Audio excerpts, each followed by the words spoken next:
Dans le froid bleuté d'un soir de décembre à Marseille, quand le Mistral siffle entre les volets usés du quartier du Panier, Eleni Mavraki serrait une tasse de thé à la bergamote comme si c'était la dernière source de chaleur au monde. À 70 ans, elle avait appris à parler au silence, à écouter la ville depuis sa fenêtre, les pas pressés sur les pavés, les rires qui montent de la place, le cri d'une mouette au-dessus du vieux port. Elle n'attendait personne. Elle n'attendait plus. Puis on frappa à la porte, 3 coups hésitants, comme une mémoire qui revient sans être invitée. Son cœur fit un bond qui lui rappela une jeunesse qu'elle avait enterrée sous des années de travail, de cuisine qui sent l'origan et la cannelle, de photos rangées au fond d'une boîte à chaussures.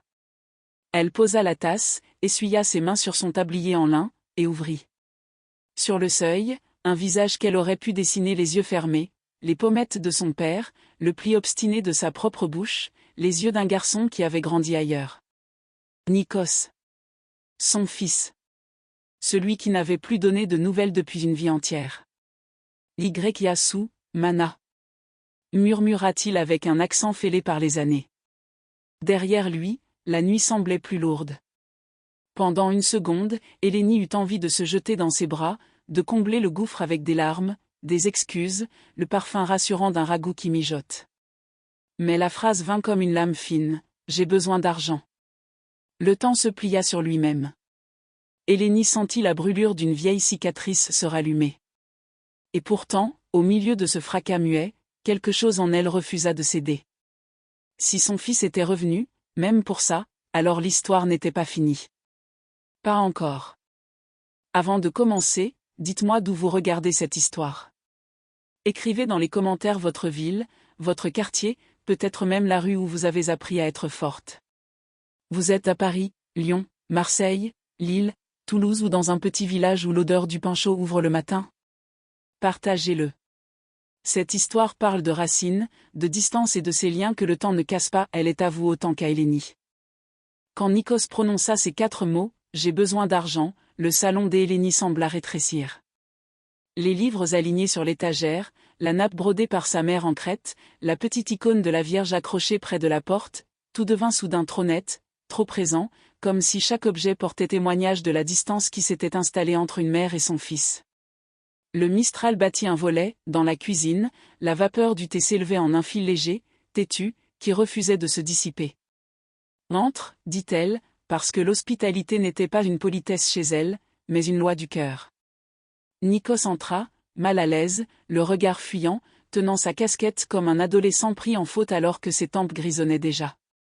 Son manteau sentait la pluie et la route, odeur ancienne qui réveilla en Eleni des images de trajets nocturnes pour nettoyer des bureaux, de marches harassantes pour servir des tables au port, de mains gercées qui n'avaient jamais cessé de donner. « Tu veux manger » demanda-t-elle en grec, son refuge intime. Elle n'attendit pas la réponse. Elle se mit à bouger avec la compétence d'une vie entière, huile d'olive qui chuchote dans la poêle, oignons qui fondent, tomates qu'on écrase, cannelle en pointe, origan en pluie. La maison reprit son odeur de dimanche, et cette odeur-là parlait d'amour, de pardon, de seconde chance. Assis à la table, Nikos regardait ses mains. Elles tremblaient imperceptiblement. « Mana, je... » Il hésita, puis se lança, en français, comme pour mettre entre eux un interprète neutre, « J'ai des dettes. Des mauvaises. J'ai fait des erreurs. » Le silence fut une mer profonde. Eleni posa l'assiette devant lui, s'assit, et le détailla comme on redécouvre une chanson qu'on a trop aimée. Elle chercha l'enfant dans l'homme. Le petit garçon qui, autrefois, avait ri à gorge déployée sur la corniche Kennedy, un cornet de glace dégoulinant sur les doigts. Le gamin qui, vexé d'avoir perdu un cerf-volant, avait juré de ne plus jamais lâcher ce qu'il aimait. Où était-il parti? Dans quelle rue, dans quelles erreurs, dans quel départ sans enveloppe ni timbre? Pourquoi maintenant? Sa voix ne tremblait pas. Elle avait appris à ne pas implorer. À ne pas hurler. Sa douleur à elle s'exprimait en plis autour des yeux, en gestes mesurés, en casseroles bien rangées, en factures payées à l'heure. Nikos avala une bouchée, presque à contre-cœur, puis releva la tête. Dans son regard, Eleni vit un orage, la honte, la peur, une fierté cabossée qui se débattait pour survivre. Parce que tu es la seule qui pourrait, qui voudrait. Il ne termina pas. Les mots manquaient, ou peut-être la vérité. Un courant d'air fit trembler la flamme de la bougie posée près de l'icône. Hélénie pensa à son propre père, à la traversée de Patras à Marseille, aux promesses qu'on se fait quand on met sa vie dans un bateau: je construirai une maison où personne n'aura froid. Elle l'avait fait, à sa façon. Une maison modeste, mais solide. Un cœur modeste, mais entier. Je t'ai cherché, tu sais, dit-elle soudain, la voix plus douce, comme si elle parlait à 10 ans en arrière. J'ai écrit. J'ai demandé à des amis. J'ai allumé des bougies à Notre-Dame de la Garde et à Saint-Nicolas. Même à Panagia, au village, quand j'y suis retournée. Elle sourit sans joie. On m'a dit que les fils, ça revient toujours un jour. Je n'ai pas demandé que ce jour-là commence par l'argent. Il eut un sursaut, comme touché là où il n'avait pas de carapace. Je ne savais pas comment revenir. Alors le vrai choc se déplia, lentement, comme une vérité qui refuse d'être crue. Ce n'était pas seulement la demande d'argent, c'était l'aveu d'une rupture de langue et de pont. Il parlait grec et français, mais ne se comprenait plus. La cuisine sentait la tomate confite, l'huile chaude, la main qui n'a pas oublié. Et au milieu, cette phrase, encore, comme une pierre dans la chaussure: j'ai besoin d'argent. Hélénie se leva, prit une casserole, la posa dans l'évier. Elle observa le reflet trouble de la fenêtre dans l'inox. Elle pensa à toutes ces années où elle avait payé des loyers, envoyé des mandats à sa sœur, économisé sur ses chaussures pour offrir des livres à un fils qui finissait par lire d'autres vies que la sienne. Elle pensa à la fois où il était parti, pour quelques mois, et n'était jamais revenu. Elle pensa à la photo de lui, enfant, avec une chemise trop grande, le jour de la kermesse. Le fil du thé s'était enfin dissipé. Je peux t'aider, dit-elle finalement. Mais pas comme tu crois. Il fronça les sourcils. Comment ça? Elle posa ses 2 mains sur la table, et ses mains racontaient sa biographie: petite cicatrice d'ouvrière, paume sèche de femme qui a trop lavé, doigt précis d'une cuisinière qui sait nourrir les autres avant elle-même. Je t'aiderai si tu es prêt à rester. 1 semaine. Ici, à manger avec moi. À marcher avec moi. À m'écouter. Et à me dire la vérité, toute la vérité. Il eut un rire bref, nerveux. Mana, ce n'est pas le moment pour. C'est le seul moment que j'ai, Nikos. À mon âge, on ne négocie plus avec le temps. On le regarde en face. Le vent cogna le volet une seconde fois, plus fort. Dans la cour, un voisin cria bonsoir. Le monde continuait, indifférent, efficace, brusque. Et dans cette petite cuisine marseillaise aux carreaux ébréchés, la chute se transforma en un plan fixe où l'on retient sa respiration. La douleur d'Hélénie n'avait pas de cri. Elle ressemblait à une mer qui se retire, révélant des rochers coupants, des algues, des objets oubliés. Elle comprit soudain que le pire n'était pas la demande d'argent, mais la peur qu'il s'en aille tout de suite après, comme on ferme une porte sur un service rendu. Elle voulait sauver quelque chose d'invisible, d'inestimable, le fil. 1 semaine, répéta-t-elle, plus bas, comme on prie. Et après, on verra. Nikos regarda la casserole, la bougie, la fenêtre, le sol, tout sauf elle. Puis il acquiesça, presque imperceptiblement. D'accord. 1 semaine. Le choc initial s'adoucit, mais la douleur restait, tapie, silencieuse. Hélénie savait que les vraies tempêtes se lèvent quand on ouvre la porte au large. Elle rangea la cuisine, posa une couverture propre sur le canapé, et se dit qu'elle dormirait peu. Demain, elle se lèverait tôt, préparerait des koulourakia pour le petit déjeuner, et irait au marché du Noailles. Elle ne voulait pas réparer le passé en un jour, mais elle pouvait préparer du pain. Parfois, on recommence une vie comme on recommence une pâte, avec des mains fatiguées et une foi simple.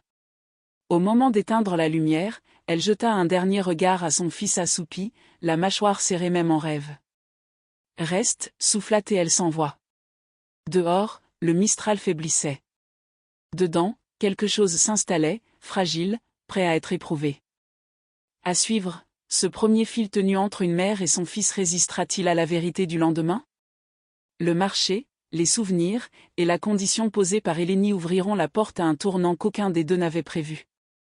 Le lendemain, Marseille ouvrit ses yeux de pierre sous un ciel blanchâtre, comme si la lumière avait été lavée pendant la nuit. Eleni se réveilla avant le jour, le cœur tendu comme une corde de bouzouki prête à casser. Dans la pénombre de la cuisine, elle pesa la farine, ajouta le sucre, le zeste de citron, la pincée de cannelle, un souffle d'anis, puis le beurre travaillé du bout des doigts. Ses gestes étaient calmes, précis, ancestraux, pétrir, rassembler, faire tenir la matière. Ce que les mots n'arrivaient pas à recoller, elle le confiait à la pâte. Nikos dormait encore sur le canapé, une couverture tirée jusqu'au menton. Sa respiration heurtée, comme un moteur qui s'étouffe, rappelait à Eleni que les années n'avaient pas seulement creusé un fossé affectif, elles avaient façonné une autre histoire sur un corps devenu adulte sans elle. Elle versa le café grec dans la briquille, regarda la mousse monter, la retira du feu, puis recommença 2 fois, selon le rite. Devant la fenêtre, la ville s'éveillait, le cliquetis lointain du tram, une moto trop pressée, un marchand qui tirait son chariot vers Noailles.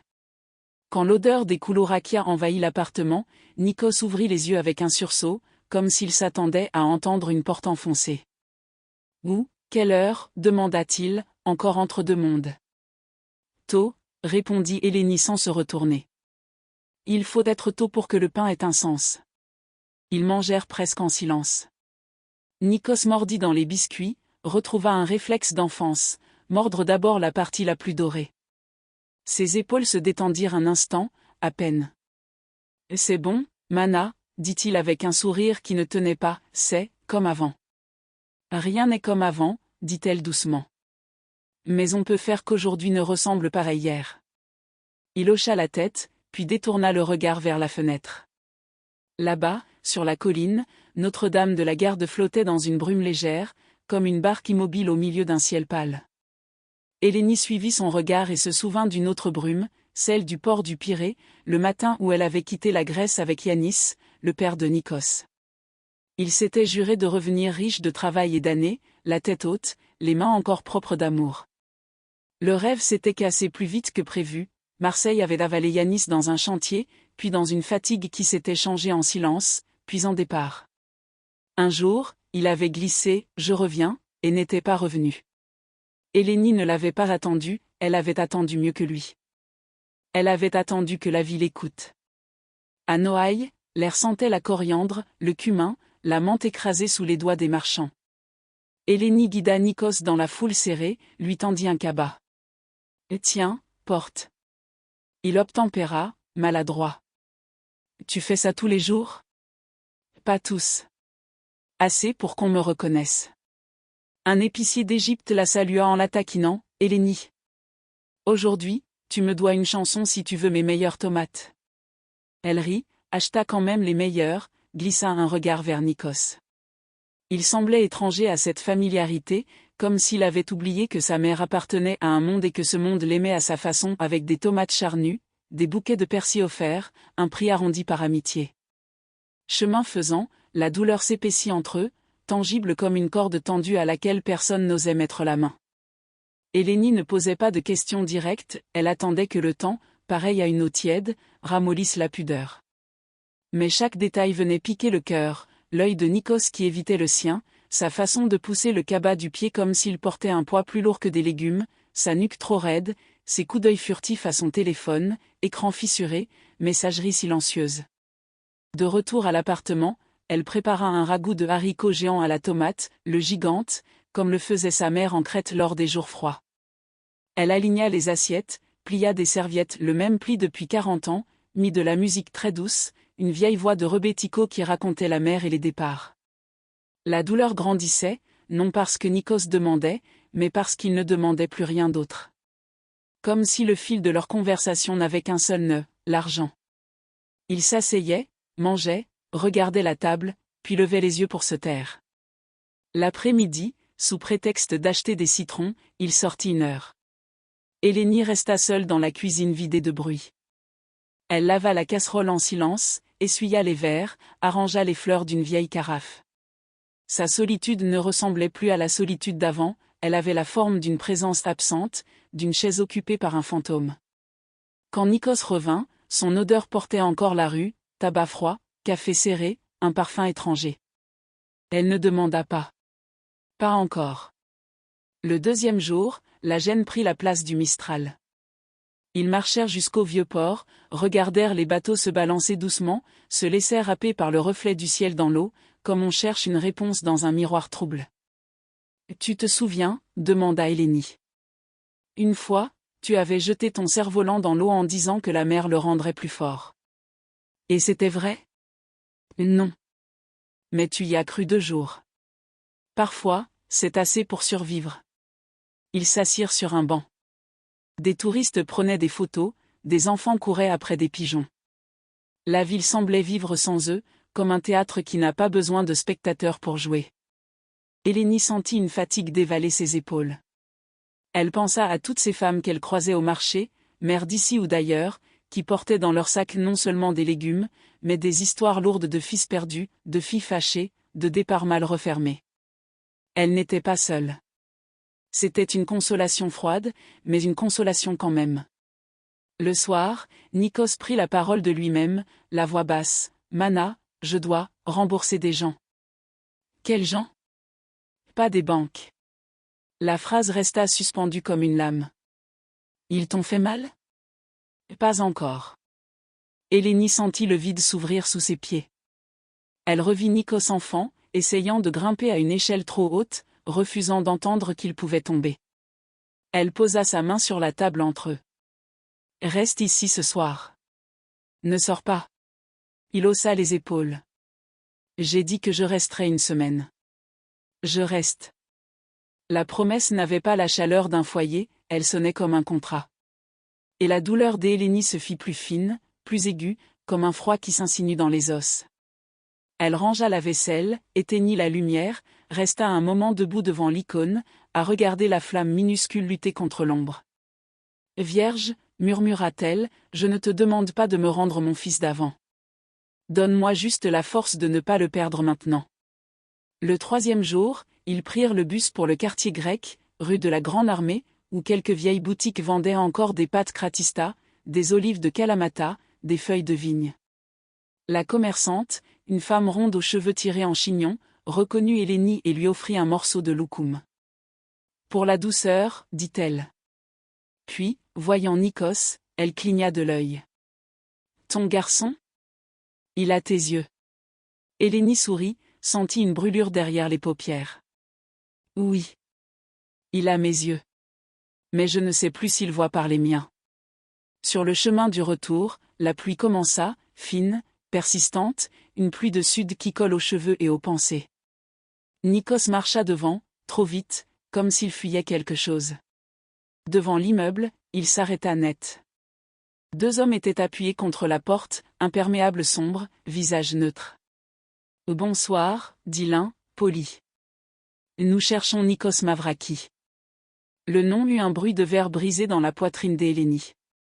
Elle regarda son fils, son visage s'était vidé. « C'est moi, répondit-il, presque fier. Les hommes ne levèrent pas la voix. « On veut juste parler. » Ils parlèrent de dette, de délai, de respect. Le mot respect dans leur bouche était une menace emballée dans du velours. Hélénie resta droite, les mains dans les poches de son manteau, sentant ses doigts trembler. Quand ils partirent, Nikos s'appuya contre le mur. « Tu vois, Mana ?» Elle approcha. « Je vois que tu n'es pas seule dans cette histoire. Et que moi non plus. » La douleur, maintenant, avait un visage. Elle occupait le palier, suivait les pas dans l'escalier, s'asseyait à la table au repas. Elle n'était pas bruyante, mais tenace, précise, inexorable. La nuit, Hélénie ouvrait les yeux dans l'obscurité et guettait la respiration de Nikos, comme autrefois, quand il était bébé et qu'elle posait la main sur son torse pour sentir la cage thoracique monter et descendre. Sauf qu'aujourd'hui, ce n'était pas la peur du silence, c'était la peur du lendemain. Le 4e jour, elle proposa une promenade jusqu'à la corniche Kennedy. Le vent avait chassé la pluie, l'air brillait, la mer était d'un bleu décidément trop franc pour une ville qui cachait tant de gris. Ils marchèrent côte à côte, sans se toucher. Hélénie brisa le silence. « Tu peux me dire combien ?» Il hésita puis donna un chiffre. La somme claqua comme une gifle. Pas une fortune, mais assez pour ouvrir toutes les portes du malheur. « Et si je te la donnais, dit-elle, que ferais-tu ? Je repartirai. Elle s'arrêta, la bouche entr'ouverte. Le vide, là, s'agrandit de toute la largeur de la mer. Repartir où? Je ne sais pas. Là où je peux. Là où c'est moins lourd. Hélénie sentit quelque chose en elle se fissurer. Pas son amour, l'amour d'une mère est un fleuve sans fin, mais sa confiance en la logique des réparations. Elle avait cru qu'en nourrissant, hébergeant, écoutant, elle ferait pencher la balance du côté des liens. Mais la balance, semblait-il, ne connaissait pas sa main. Elle reprit sa marche, lentement. Alors non, souffla-t-elle, plus pour elle que pour lui. La douleur atteignit son point de saturation le 5e jour, quand elle entendit, par hasard, derrière la porte du salon, la voix de Nikos au téléphone. « Oui, je l'aurai. Donne-moi 2 jours. » « Non, pas la peine de venir. Je te dis que je l'aurai. » Sa voix avait pris ce timbre sec qu'elle ne lui connaissait pas, une dureté d'homme acculé. Elle retourna dans la cuisine, posa la main sur la table pour ne pas tomber. Le vide en elle était devenu une pièce entière, un hall de gare où personne n'attendrait. Pourtant, au milieu de ce désert, un réflexe la sauva, faire le repas du soir pour 2. Le geste contre le vide. Elle hacha de l'ail, fit griller des sardines, pressa des citrons, cisela de la persillade. Quand Nikos entra, l'odeur avait déjà commencé à consoler à sa place. « Assieds-toi, dit-elle. » Il s'assit. Ils mangèrent. Le pain croustillant, l'huile d'olive fruitée, le sel, la mer sur la langue, autant de points d'ancrage pour ne pas se noyer. Après, elle parla. Sans larmes, sans reproche, d'une voix qui avait la gravité d'un clocheton. Elle raconta la nuit où il était né, la coupure de courant à l'hôpital, la sage-femme grecque qui avait chanté pour rassurer les mères. Elle raconta le premier hiver à Marseille, le radiateur capricieux, la bouilloire posée sur la cuisinière pour humidifier l'air. Elle raconta le rire de Nikos, sa façon de dire « encore » en tapant des mains, puis le jour où il avait cessé de demander. « J'ai eu tort, moi aussi », conclut-elle. « J'ai eu tort de croire que l'amour se voyait sans se dire. Je te le dis maintenant, je t'aime. Mais je ne te donnerai pas l'argent pour te perdre encore. » Il se leva, fit 2 pas, frappa du poing contre la porte, pas fort, juste assez pour que la maison en garde le souvenir. « Tu ne comprends pas. J'essaie. S'ils viennent, je serai là. » La douleur, paradoxalement, trouva là un contour. Elle n'était plus une brume omniprésente, elle devint un mur contre lequel s'appuyer pour tenir debout. Le 6e jour, ils montèrent à Notre-Dame de la Garde. Le vent était impitoyable, les drapeaux claquaient, la ville s'étalait sous eux, Marseille la belle et la rude, Marseille la mélangeuse de destin. Dans la basilique, l'or des mosaïques brûlait doucement. Hélénie alluma un cierge. Pour que le fil ne casse pas, pensa-t-elle. Nikos resta à distance, les mains dans les poches, la tête basse. Elle ne le força pas à s'approcher. En redescendant, ils s'arrêtèrent sur un muret, face à la mer. Hélénie sortit de son sac un petit paquet, un chapelet de sa mère, de minuscules perles ambrées. « Tiens, dit-elle. Pas pour prier si tu ne veux pas. Pour compter les pas qui te ramènent, un par un. » Il prit l'objet, le retourna entre ses doigts, puis le glissa dans sa poche. « Merci. » La voix était brisée, mais vraie. La nuit suivante, la douleur se fit plus tranquille, non parce qu'elle disparaissait, mais parce qu'elle avait été nommée, vue, tenue. Hélénie, allongée, sentit ses pensées s'ordonner, comme des livres remis à leur place. Elle comprit que le vide, c'était aussi la place qu'on garde à table quand on espère une invitée nommée, dignité. Elle décida que son amour ne servirait plus de carburant à la fuite, il servirait d'encre. Le 7e jour s'annonça avec une promesse grise. Quand Hélénie entra dans la cuisine, Nikos était déjà levé, les yeux cernés, les mains nouées l'une dans l'autre. « Mana, dit-il, ils reviennent ce soir. » La douleur, cette fois, ne la perça pas, elle la traversa comme un courant froid, puis recula. Hélénie posa la cafetière, la regarda bouillir, éteignit le feu. Elle tourna vers son fils un visage où l'on ne lisait ni panique ni abandon. « Alors ce soir, dit-elle, on ne sera pas seul. » À suivre, quand la nuit tombera sur Marseille, une décision inattendue changera la trajectoire de Nikos et d'Hélénie. Ce qui semblait n'être qu'une dette deviendra le début d'une vérité nue et la première lueur d'un basculement que personne n'avait osé espérer. Le soir tombait sur Marseille comme une couverture trop lourde. Le ciel s'assombrissait derrière les façades, et les lampadaires allumaient une lumière orangée sur les pavés humides. Dans l'appartement d'Hélénie, l'air vibrait d'une tension sourde, les hommes de la veille avaient promis de revenir. Chaque tic-tac de l'horloge accrochée au mur sonnait comme une marche vers un verdict. Nikos faisait les 100 pas dans le salon. Ses mains glissaient dans ses poches, ressortaient, se frottaient l'une contre l'autre. Il murmurait parfois, comme s'il répétait une phrase qu'il devrait dire bientôt. Hélénie, assise à la table, brodait un torchon. Le fil rouge dessinait une fleur maladroite, mais ses doigts tremblaient. Broder, pour elle, c'était refuser le chaos. Chaque point était un acte de résistance contre le désordre du monde. Puis, soudain, on frappa. 3 coups, nets. Le même nombre que la première fois où Nikos était revenu. Hélénie leva la tête. Son fils se figea, comme une proie. Le silence se fit pesant, puis il ouvrit. 2 hommes, les mêmes, un sourire poli accroché au visage comme une mauvaise blague. « Bonsoir, dit l'un. »« Alors ?» Nikos balbutia, « Pas encore. Mais demain. Je l'aurai. » Le plus grand inclina la tête. « Nous comptons sur toi. » Leurs pas s'éloignèrent dans l'escalier, laissant derrière eux une odeur de tabac froid et de menace. Quand la porte se referma, Nikos explosa, « Tu vois ? Tu comprends maintenant ? Il ne plaisante pas. » Il s'effondra sur la chaise, la tête dans les mains.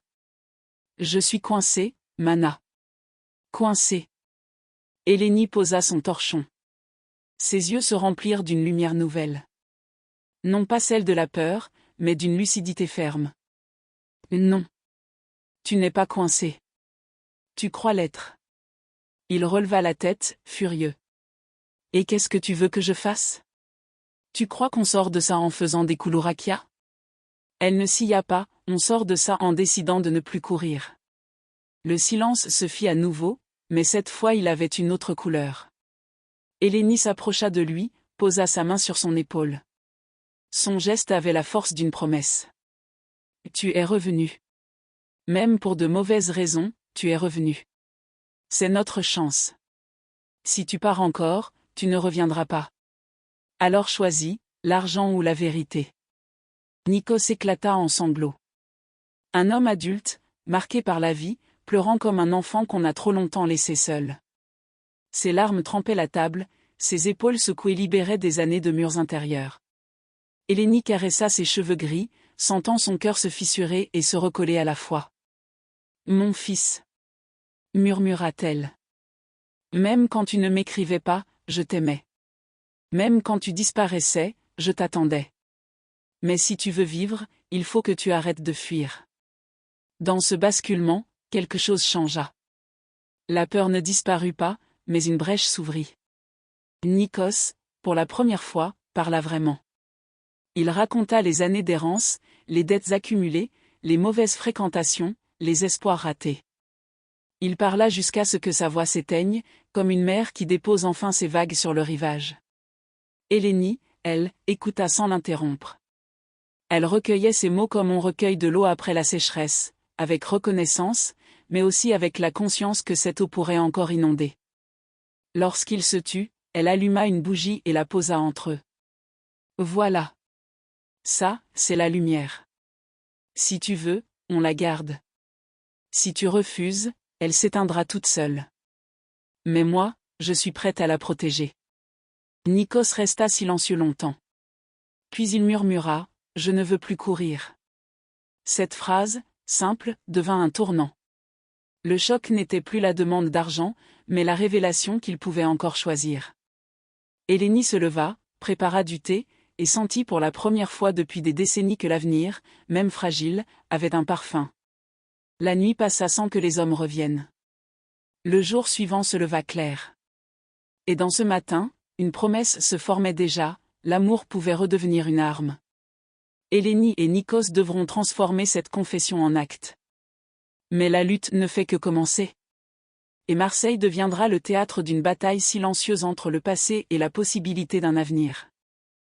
Les jours suivants furent des épreuves. Rien ne changea à l'extérieur, le marché bruissait toujours de couleurs, le vieux port s'emplissait de touristes, le Mistral balayait les rues. Mais à l'intérieur de l'appartement d'Hélénie, chaque heure devenait un champ de bataille. La lutte n'était pas seulement contre les créanciers qui pouvaient frapper à la porte à tout moment, c'était une lutte plus sourde, plus profonde, contre les habitudes, contre la honte, contre la tentation de céder. Nikos oscillait entre deux états, parfois un fils repentant, assis à table, acceptant le repas, écoutant les histoires de son enfance, parfois un homme traqué, nerveux, les yeux perdus, prêt à replonger dans la fuite. Hélénie sentait ce combat se dérouler en lui comme une tempête qu'elle ne pouvait ni arrêter ni contrôler. Sa lutte à elle était de rester droite. De ne pas céder à la facilité, prends l'argent et disparaît, je fermerai les yeux. Non, elle voulait plus. Elle voulait sauver son fils, pas seulement retarder sa chute. Un après-midi, alors que le soleil inondait la cuisine, la discussion éclata. Mana, tu ne comprends pas. S'ils reviennent, je ne pourrai pas leur dire non. Alors, dis oui à ta vie, au lieu de leur dire oui à eux. Ce n'est pas si simple. Rien ne l'est. Mais ce qui est simple, Nikos, c'est de tomber. Ce qui est difficile, c'est de se lever. Les mots résonnèrent. Nikos frappa du poing sur la table, la fit trembler. Hélénie soutint son regard, sans peur. Toute sa vie, elle avait tenu tête au vide, aux factures impayées, aux portes fermées, aux départs imprévus. Elle savait que son fils était son combat le plus difficile, mais aussi le plus essentiel. Le soir même, ils entendirent des pas lourds dans l'escalier. 3 coups à la porte. Hélénie jeta un regard à Nikos. « Ouvre » dit-elle calmement. 2 hommes entrèrent, plus durs cette fois, moins polis. « Le temps est fini » déclara l'un. Nikos pâlit. Mais avant qu'il ne parle, Hélénie se leva. « Asseyez-vous » dit-elle. Les hommes se regardèrent, surpris.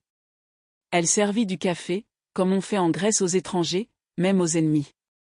Sa voix ne trembla pas, « Je suis la mère de cet homme. Il vous doit. Mais je vous dis ceci, il paiera autrement. Pas en fuyant. Pas en disparaissant. Il travaillera. » Les hommes éclatèrent d'un rire sec. « Une vieille femme veut nous apprendre la patience ?» Hélénie planta ses yeux dans les leurs. « Une vieille femme vous dit que si vous brisez son fils, vous perdez plus qu'une dette. Vous perdez une vie qui pourrait valoir plus qu'un chiffre. » Un silence lourd suivit. Les hommes finirent par se lever, laissant planer leurs menaces.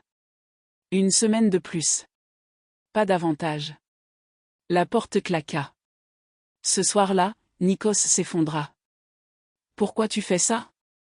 Tu risques pour moi. » Hélénie posa sa main sur la sienne.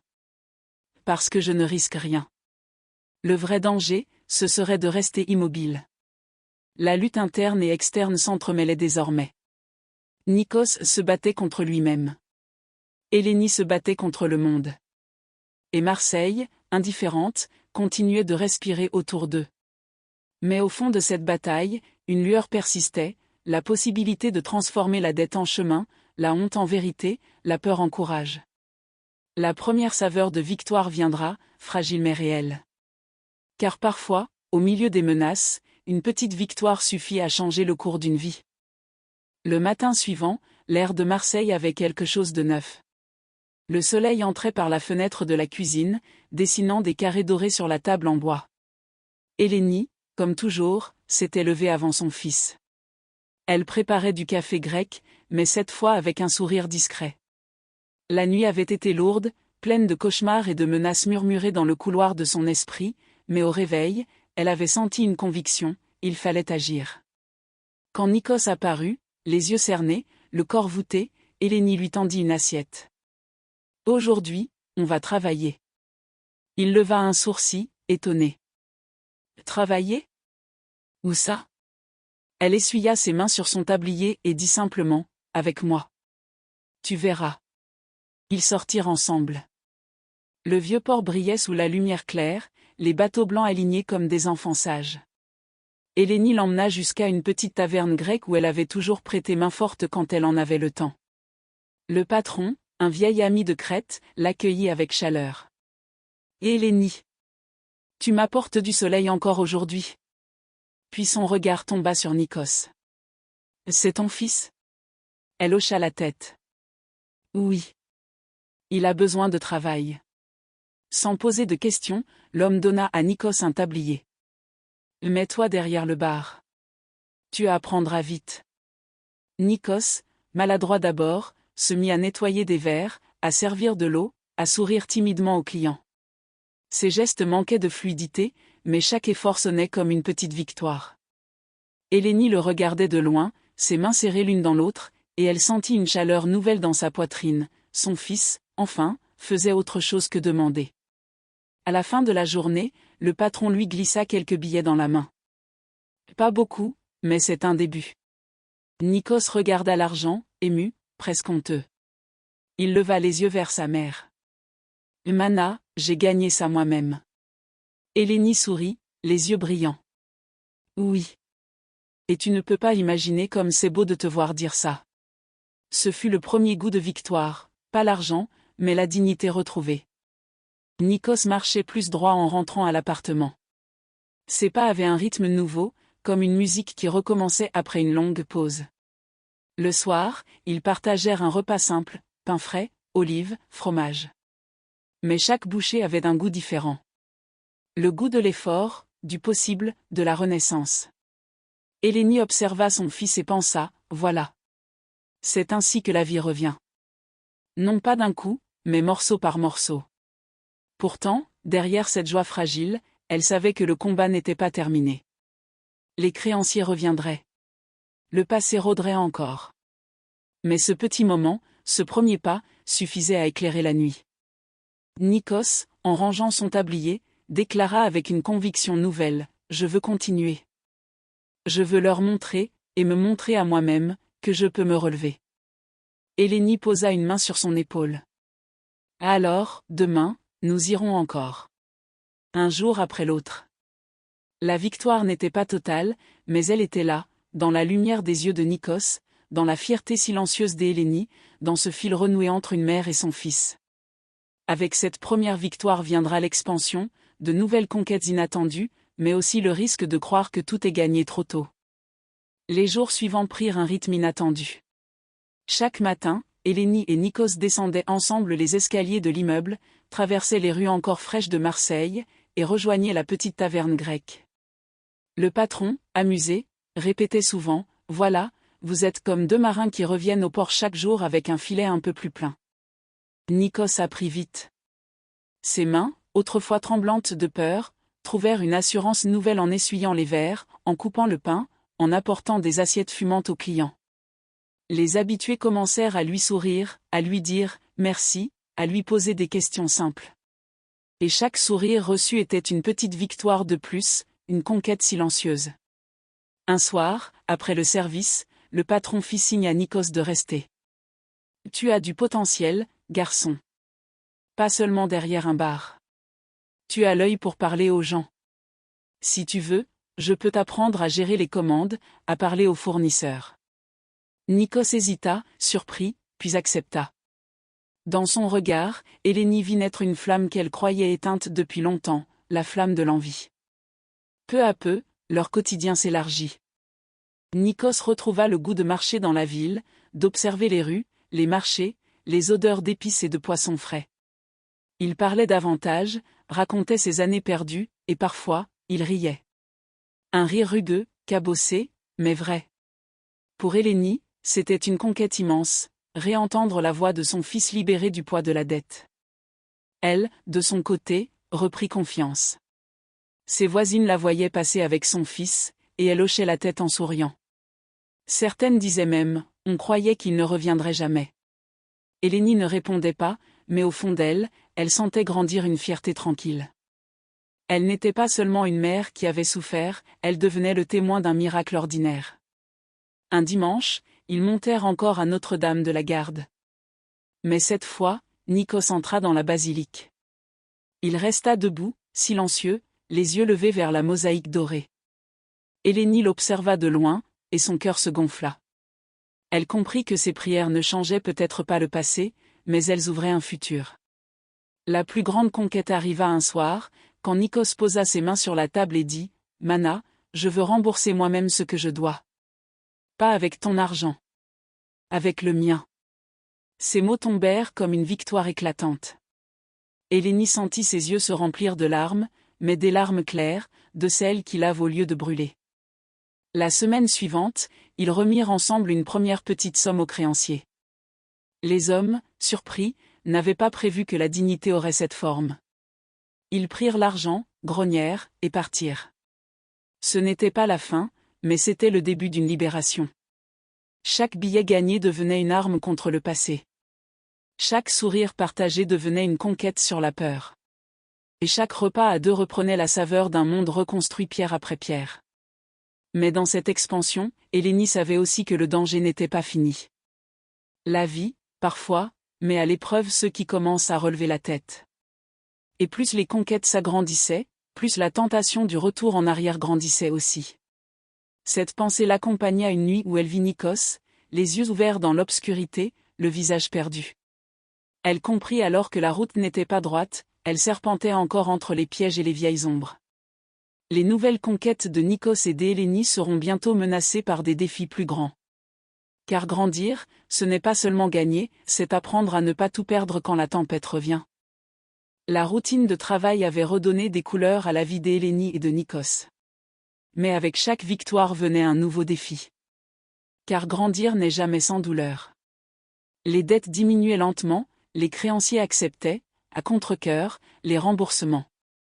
Pourtant, plus Nikos avançait, plus les vieilles ombres semblaient rôder autour de lui, comme si elles refusaient de le laisser partir. Un soir, alors qu'il fermait la taverne, un ancien ami de Nikos apparut sur le trottoir. Un visage marqué, un sourire tranchant. « Alors, tu joues au fils modèle maintenant » lança-t-il. Nikos se figea. Hélénie, à ses côtés, sentit le danger immédiatement. L'homme s'approcha, glissa quelques mots, on n'échappe pas si facilement. Puis il disparut dans la nuit, laissant derrière lui un parfum de menace. Ce fut le premier vrai test de la croissance, résister aux appels du passé. Nikos rentra silencieux, les mains tremblantes. Dans l'appartement, il finit par dire « Mana, j'ai peur de redevenir celui que j'étais. » Hélénie prit ses mains dans les siennes, ferme. « Tu n'es pas obligé de redevenir. Tu peux décider. Chaque jour. » Ses yeux brillaient d'une force qu'elle-même ne savait plus qu'elle possédait. Mais la lutte interne de Nikos n'était pas la seule épreuve. Le travail à la taverne devenait plus exigeant. On lui confiait des responsabilités, gérer les commandes, parler aux clients difficiles, supporter les journées longues. Parfois, il rentrait épuisé, découragé. « Je ne suis pas fait pour ça », murmurait-il. Et chaque fois, Hélénie lui rappelait « Tu n'es pas fait pour fuir non plus. Choisis ce que tu veux être. » La ville, elle, continuait d'observer. Les voisins saluaient davantage, mais certains chuchotaient encore « Il est revenu pour profiter de sa mère. » Hélénie entendait, mais ne répondait jamais. Sa force était dans le silence, dans les gestes, dans le fait de voir son fils transformer son regard, jour après jour. Le plus grand défi arriva un après-midi de tempête. La pluie battait contre les vitres de la taverne. Les créanciers entrèrent, trempés, nerveux. « Tu avances, dirent-ils, mais pas assez vite. » Leur ton était sec, impatient. Nikos baissa la tête. Hélénie se leva, fit face. « Vous voyez cet homme ? Il travaille. Chaque jour. Vous ne lui volerez pas ça. » Sa voix claqua comme un coup de tonnerre. Les hommes reculèrent, surpris par sa détermination. Ils acceptèrent un délai supplémentaire, mais leur regard restait sombre. Ce jour-là, Hélénie comprit que sa lutte n'était pas seulement de protéger son fils. Elle devait aussi protéger sa propre dignité, son choix de croire encore en lui malgré les tempêtes. Le soir, Nikos l'embrassa sur le front, chose qu'il n'avait pas faite depuis 40 ans. « Merci, Mana. Tu es plus forte que moi. » Elle sourit à travers ses larmes. « Non. Je suis forte parce que je t'ai attendu. Et maintenant, je ne veux plus attendre. Je veux te voir vivre. Les défis s'accumulaient, mais avec eux venait une certitude, ils n'étaient plus seuls face au vide. Ils formaient un duo, une alliance, mère et fils, debout dans une ville qui les avait longtemps séparés. Pourtant, Eleni sentait qu'un dernier obstacle approchait. Pas seulement les dettes, pas seulement le passé, mais quelque chose de plus grand, la capacité de laisser son fils trouver sa propre route, même si cela signifiait qu'il s'éloigne encore. Dans le dernier bloc, l'héritage d'Eleni prendra toute sa dimension. Entre douleur, dignité et renaissance, la mère et le fils découvriront ce que signifie vraiment transmettre et laisser partir. Le temps passa, et avec lui, les contours de la peur s'adoucirent. Les dettes ne disparurent pas en un claquement de doigts, mais elles s'amenuisèrent, petit à petit, comme une mère qui se retire. Chaque billet remis, chaque journée de travail accomplie, chaque repas partagé devinrent les pierres d'un chemin nouveau. Eleni observait son fils marcher ce sentier, parfois vacillant, parfois droit, mais toujours en mouvement. Pour elle, chaque matin où il revenait à la table du petit déjeuner était une victoire. Chaque sourire échangé, une conquête. Et chaque silence partagé, autrefois lourd, devenait désormais une complicité discrète. Marseille, la ville rude et lumineuse, les avait séparés des années entières. Désormais, elle les réunissait. Un soir d'été, alors que les cigales chantaient jusque dans les rues étroites du Panier, Nikos posa devant sa mère une enveloppe. « C'est fini, Mana. Tout est payé. » Sa voix tremblait, mais ses yeux brillaient. Eleni toucha l'enveloppe, puis son visage. « Non, mon fils. Ce qui est payé, ce ne sont pas les dettes. C'est ton retour. » Ils restèrent longtemps assis sur le balcon, à regarder le ciel se teinter d'orange et de violet au-dessus du vieux port. Le vent apportait l'odeur du sel et des bateaux. Eleni songea à tout ce chemin parcouru, à ses 70 années d'attente, de douleur, de silence, pour arriver à ce moment-là. Elle comprit que l'héritage n'était pas dans l'argent transmis ni dans les biens accumulés. L'héritage, c'était ce fil ténu qui, malgré tout, avait résisté. Elle prit la main de son fils et dit doucement, « Écoute-moi, Nikos. Si un jour je ne suis plus là, souviens-toi que tu n'as jamais été seul. Même dans tes pires erreurs, j'étais là, dans ton sang, dans ton souffle. Et maintenant que tu es debout, ta tâche est de ne pas oublier qui tu es. » Nikos hocha la tête, incapable de parler. Ses yeux, humides, reflétaient le crépuscule.